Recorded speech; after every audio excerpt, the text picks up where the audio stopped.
Hello, my dear students. Good morning and Jai Shri Krishna. Once more, welcome to SSV Academy branch Neemuch. एक बार फिर से आप सभी का इस संस्था में स्वागत है। यदि आपने मेरा चैनल अभी तक सब्सक्राइब नहीं किया है तो प्लीज़ चैनल को सब्सक्राइब करिए, लाइक करिए और बेल बटन को दबाइए। BSc third year physics. Dear students, आप सभी सोच रहे होंगे कि ये सर इंग्लिश मीडियम में पढ़ाते हैं या हिंदी मीडियम में। तो मैं एक बात आप सभी को क्लियर कर देता हूँ कि मैं इंग्लिश मीडियम और हिंदी मीडियम दोनों में पढ़ाता हूँ, दोनों की कोचिंग लेता हूँ अलग अलग। डियर स्टूडेंट्स, आप सभी को बिल्कुल टेंशन नहीं लेना है। 1 सितंबर से जब नीमच सेंटर्स में कोचिंग स्टार्ट होगी तो 2 अलग अलग बैच रहेगी। एक बैच स्पेशल इंग्लिश मीडियम की रहेगी और दूसरी बैच रहेगी हिंदी मीडियम की। ठीक है, तो मैं इंग्लिश और हिंदी मीडियम दोनों में ही कोचिंग लेता हूँ। आज अपन स्टार्ट करने जा रहे हैं physics unit first, paper first और लेक्चर नंबर है 9। आज का टॉपिक है कंटिन्यूटी इक्वेशन यानी सातत्य समीकरण, प्रोबेबिलिटी करंट डेंसिटी यानी प्रायिकता धारा घनत्व। इन दो के बारे में अपने को पढ़ना है। ठीक है, देखो आज का बहुत इंपॉर्टेंट क्वेश्चन है ये। अब क्वेश्चन किस टाइप से आता है वो आप देखिए। What is equation of continuity यानी सातत्य समीकरण क्या है? प्रूव इट, इसे सिद्ध करना है with the help of time dependent Schrodinger equation यानी काल आश्रित श्रोडिंगर समीकरण से इस समीकरण का आपको निगमन करना है। ये क्वेश्चन है। देखिए आंसर स्टार्ट करते हैं। सबसे पहले अपन देखते हैं कंटिन्यूटी इक्वेशन क्या होती है। पहले अपन इक्वेशन देखते हैं, फिर थ्योरी देखते हैं। देखिए इक्वेशन में ये होता है del P upon del t plus divergence j equal to del P upon del t plus del dot j equal to 0। अब देखिए इसमें पी के बारे में देखते हैं। सबसे पहले पी क्या होता है, तो पी होता है इसमें प्रायिकता घनत्व, प्रायिकता घनत्व या इंग्लिश में बोलते हैं इसको probability density, probability density. Clear? इसके बाद एक सिंबल और है जे, इसके ऊपर वेक्टर लगाना है क्योंकि वेक्टर है। इसको बोलते हैं प्रायिकता धारा घनत्व, यानी एक वर्ड और इसमें ऐड कर लिया धारा, यानी प्रायिकता धारा घनत्व, यानी इसको बोलते हैं प्रोबेबिलिटी करंट डेंसिटी। यहां पे एक वर्ड और यूज कर लेंगे, करंट डेंसिटी। क्लियर? तो 2 सिंबल है, दोनों के बारे में मैंने आपको क्लियर बता दिया है। पी इसमें प्रायिकता घनत्व है और जे क्या है, प्रायिकता धारा घनत्व है। अब यहां पे आ रहा है del t p upon del t, इसका मतलब प्रायिकता घनत्व, प्रायिकता घनत्व में परिवर्तन की दर। ठीक, डाइवर्जन जे के ऋणात्मक मान के बराबर होती है। कैसे? इसको जब आप उस साइड ले जाओगे, इसको आप जब राइट हैंड साइड ले जाओगे तो ये नेगेटिव हो जाएगा। तो थ्योरी इसी टाइप से बनी। देखो कि किसी क्षेत्र में कण के पाए जाने की प्रायिकता घनत्व में समय के साथ परिवर्तन की दर, उस क्षेत्र में प्रायिकता धारा घनत्व यानी जे की बात कर रहे हैं, जे प्रायिकता धारा घनत्व जे के डाइवर्जन में कमी के बराबर होगा। तो डाइवर्जन में कमी, कमी का मतलब ये होगा कि जब आप इसको उस साइड ले जाते हो डाइवर्जन जे को तो माइनस आ जाएगा। तो माइनस का मतलब क्या हो गया, कमी हो गया। तो ये है आपके कंटिन्यूटी इक्वेशन। अब इसको अपने को प्रूफ करना है। अपन हेल्प लेंगे किसकी, श्रोडिंगर इक्वेशन की, और वो भी कौन सा इक्वेशन है, टाइम डिपेंडेंट। अब देखिए त्रिविम यानी स्पेस, त्रिविम में किसी कण के पाए जाने की प्रायिकता यानी the probability of finding particle in space. इसके लिए फार्मूला ये होता है P equal to volume integration PR dV, या फिर यहां पे PR की वैल्यू होती sign star into dV equation first. अब इसमें अपन एक बात क्लियर करते हैं कि जैसे मान लो एक कोई रिजोइन है, रिजोइन का मतलब एक क्षेत्र हो गया। अब कोई भी पार्टिकल मान लो इस रिजोइन के अंदर है तो बाहर नहीं होगा, और यदि बाहर है तो अंदर नहीं होगा। एक ही पार्टिकल 2 अलग अलग जगह तो नहीं पाया जा सकता। क्लियर? जब पार्टिकल के अंदर पाए जाने की प्रायिकता ज्यादा है तो बाहर पाए जाने की प्रायिकता क्या होगी, कम होगी या बिल्कुल जीरो होगी। और यदि मान लो अंदर पाए जाने की प्रायिकता कम है तो बाहर पाए जाने की प्रायिकता क्या होगी, ज़्यादा होगी। तो अपनों ने यही बात लिखी है कि अब यदि किसी क्षेत्र में कण के पाए जाने की प्रायिकता समय के साथ घटती है तो क्षेत्र के बाहर कण के पाए जाने की प्रायिकता समय के साथ क्या होगी, बढ़ेगी। यानी अंदर पाए जाने की प्रायिकता यदि कम होती है तो बाहर पाए जाने की प्रायिकता क्या होगी, बढ़ेगी। अब अपन क्या करते हैं कि इसमें इस इक्वेशन फर्स्ट का डिफरेंशियल करते हैं। क्यों? क्योंकि देखो आप ध्यान से, इसमें del P upon del T आ रहा है। अब डिफरेंशियल आप सिंपल कर सकते हो या पार्शियल कर सकते हो, ये अपने ऊपर डिपेंड करता है कि आप कौन सा कर रहे हो। ठीक है, देखिए डिफरेंशियल करते हैं पर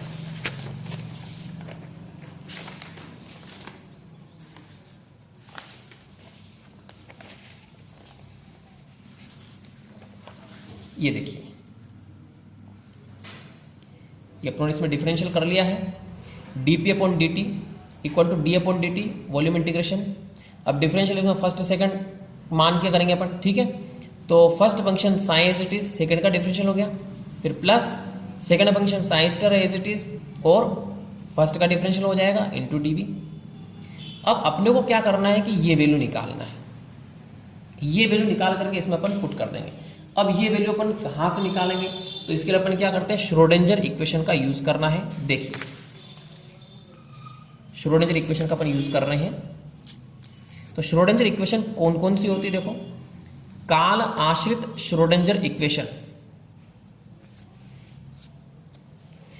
टाइम डिपेंडेंट श्रोडिंगर इक्वेशन, ये होती देखो minus h cross square upon 2m plus del square psi, यहाँ पे इनटू है ना, del square psi plus v psi equal to i h cross del sign upon del T. और इसका अपन conjugate निकालें। कॉन्जुगेट का मतलब होता है सम्मिश्र संयुग्मी।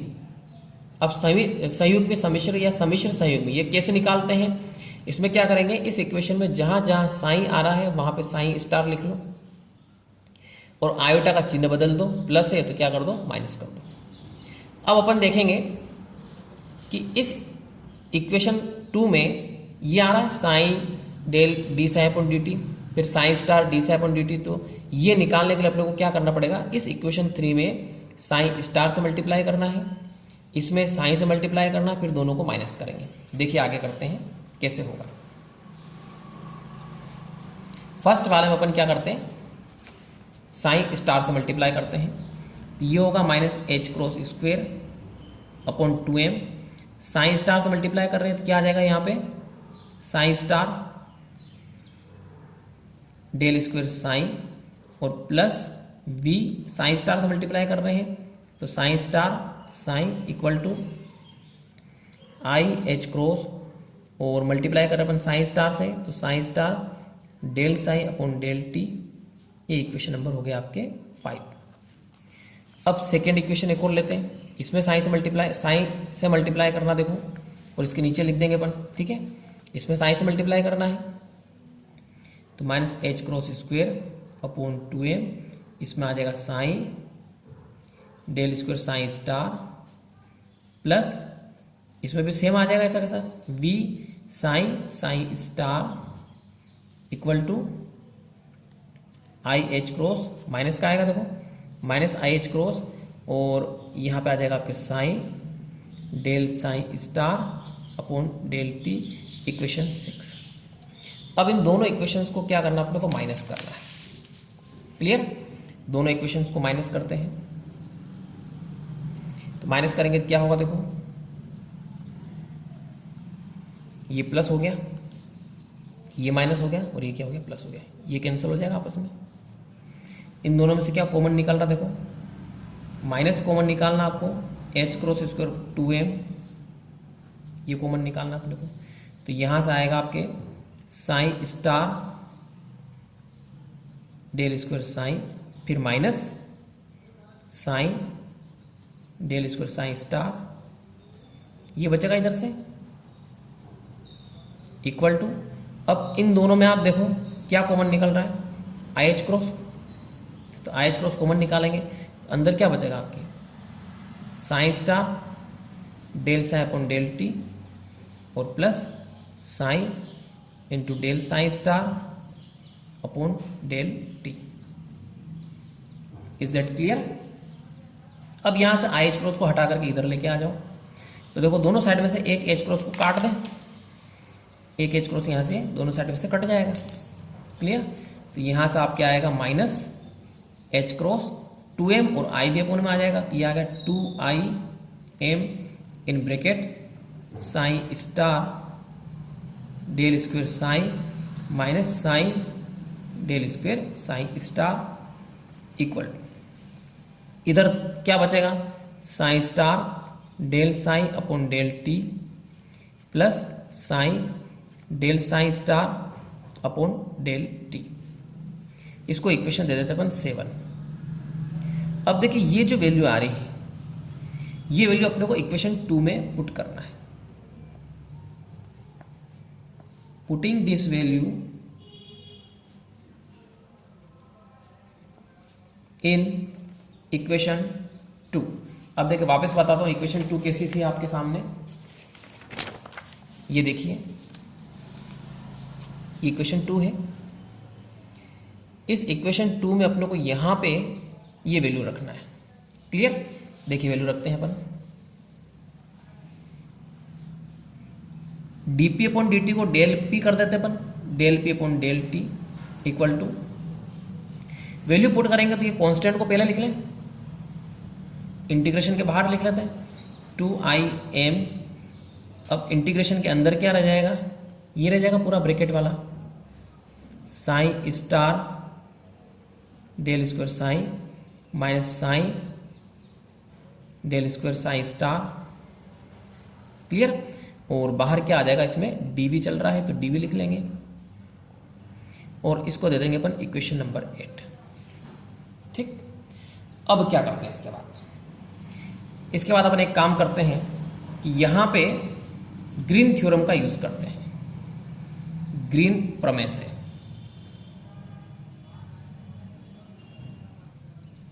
देखिए ग्रीन प्रमेय का अपन यूज करते हैं तो क्या होता है,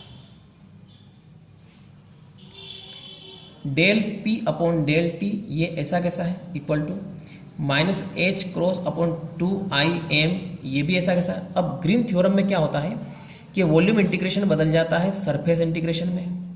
क्लियर? और पूरा सेम लिखना है, आपको क्या करना है, थोड़ा सा चेंज करना है इसमें, डेल स्क्वायर के बजाय ओनली डेल लिखना है, बस इतना सा आपको चेंज करना है। क्लियर? और dv की जगह आपको डॉट ds लगाना है। ये ग्रीन थ्योरम से लिखा अपन ने, ग्रीन थ्योरम पहले पढ़ चुके हैं अपन, तो क्लियर समझ में आ गया। यहां तक क्या किया, डेल स्क्वायर की जगह डेल लिख दिया और इधर बाहर dv हटा के क्या कर दिया, डॉट ds। ये अपनों ने यहां पे ग्रीन थ्योरम का यूज किया है। क्लियर? अब अपन क्या करते हैं कि यहां पे ये जो पूरा आ रहा है इसको अपन j मान लेते हैं, del p upon del T equal to surface integration, और इस पूरे को अपन j मानेंगे तो j dot ds, equation number 10। देखो ये एक कंटिन्यूटी इक्वेशन का थोड़ा सा पार्ट आया है, अभी पूरी कंटिन्यूटी इक्वेशन नहीं आई है। अब अपने को बताना पड़ेगा कि यहाँ पे j क्या है।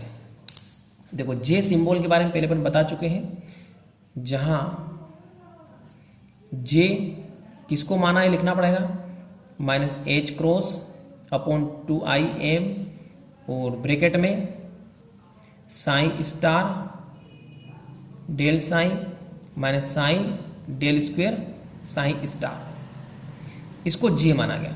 और इसको क्या कहा जाता है, प्रायिकता धारा घनत्व, यानी प्रोबेबिलिटी करंट डेंसिटी, ये इसको कहा जाता है। क्लियर?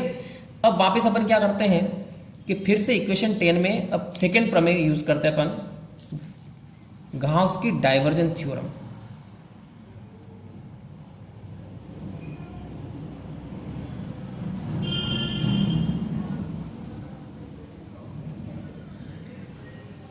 कौन सी इक्वेशन लगा रहे हैं अपन, इन इक्वेशन 10। देखो ये इक्वेशन 10 है, इस इक्वेशन 10 में अपने को गॉस की थ्योरम लगानी, तो गॉस की थ्योरम से वापस सरफेस इंटीग्रेशन वॉल्यूम इंटीग्रेशन में कन्वर्ट हो जाता है। तो इसको अपन ऐसा लिखेंगे, del P upon del T equal to, यहां पे सरफेस इंटीग्रेशन की जगह क्या आ जाएगा, वॉल्यूम इंटीग्रेशन आ जाएगा। और गॉस की थ्योरम क्या कहती है कि जे की जगह लिखना आपको डाइवर्जन, जे लिख देंगे और डॉट ds की जगह आ जाएगा इनटू dv, ऐसा आ जाता है। गाउस की अपन थ्योरम यदि अपन इसमें लगाएं। क्लियर? अब क्या होगा, देखो इसके बाद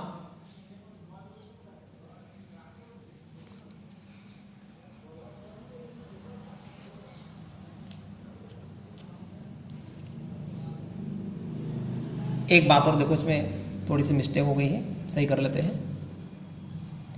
जो जे माना अपनों ने वो प्लस वाला माना है, तो फिर यहां पे माइनस आएगा। क्लियर? यहां पे क्या आएगा, माइनस आएगा। तो यहां पे क्या ले लेंगे अपन, माइनस ले लेंगे। अब वापस इसको अपन इधर लाते हैं, तो del P upon del T, और ये इधर आएगा तो प्लस का हो जाएगा।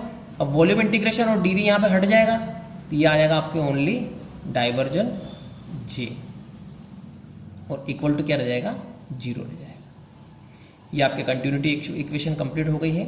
या इसको अपन इस टाइप से भी लिख सकते हैं, del P upon del t plus क्या लिख सकते हैं इसको, del dot j equal to 0। तो डियर स्टूडेंट्स, ये वीडियो कैसा लगा कमेंट जरूर करिए, और आप कोई टेंशन मत लीजिए, ठीक है? बिल्कुल टेंशन नहीं लेना है, क्योंकि 1 सितंबर से जब कोचिंग लगेगी नीमच में, ठीक है, सेंटर्स पर, उस समय 2 बैचें अलग अलग रहेगी, हिंदी की अलग रहेगी, इंग्लिश मीडियम की अलग रहेगी। तो आप मीडियम को लेकर के कोई भी इश्यू मत कीजिए। Okay, thanks.